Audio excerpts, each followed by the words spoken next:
So, today I want to talk about the movie The Hills Have Eyes. I watched the remake without realizing that there was a original one that came out in 1977, and I wanted to watch the older one too before talking about them.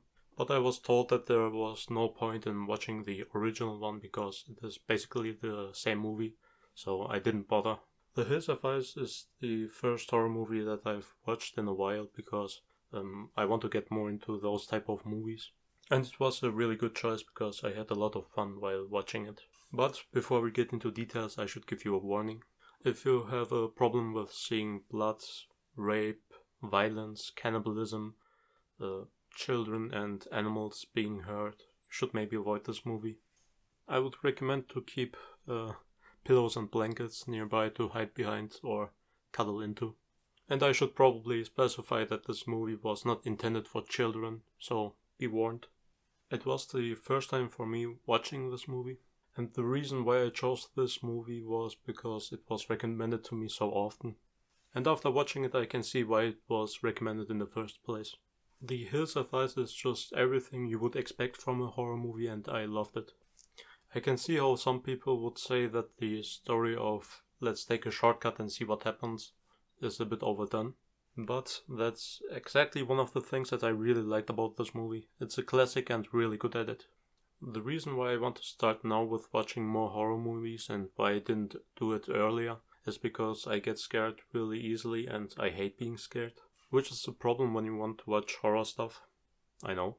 But it was surprisingly easy for me to watch The Hills Have Eyes because it had barely any jump scares in it. I really hate jump scares, and they are literally the only reason why I don't watch as many horror movies as I would otherwise like to watch. So I'm really happy that there are none in this movie. Well, almost none. This movie relies more on gruesome and brutal scenes, which is a far more fun type of horror, in my opinion. We are following a family traveling in their trailer to their holidays, and while having a short break at a gas station, the family is told to take a shortcut on their way. So they take the shortcut, and that's where everything just breaks loose. I want to talk about the things that wait for them at the end of the shortcut, but I think that would spoil you too much. So I would recommend you to stop the video now if you want to experience the movie without being spoiled. And I thank you for watching. The idea of the small hidden village with the deformed and mutated cannibals as our main villains is an interesting choice in my opinion. Like with the whole backstory, how those people were former coal miners and how the government wanted them to leave their small village because of the plan to test atomic bombs in that area. But the people didn't want to leave and now hold a deep grudge against the rest of the world because of the pain those bombs caused them. When I saw it for the first time, I just thought how perfect those guys would fit into the world of Mad Max. I mean, those cannibals would just fit right in there. The only thing that I have to complain about is that there were just a handful of bad guys. They felt unique in each of their designs, but I wished we had a couple more of those cannibals. When it comes to stupid decisions made by the family, there are two that I can think of that annoyed me a bit. The first thing is that they never leashed the dogs and they always ran away and someone had to get them back because they wouldn't come, so that was really annoying. That point didn't even have to do something with surviving, it just was annoying to see and a behavior that you wouldn't want to see from dog owners.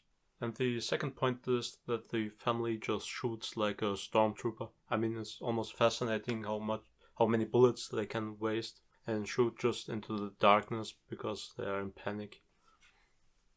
It's a bit funny.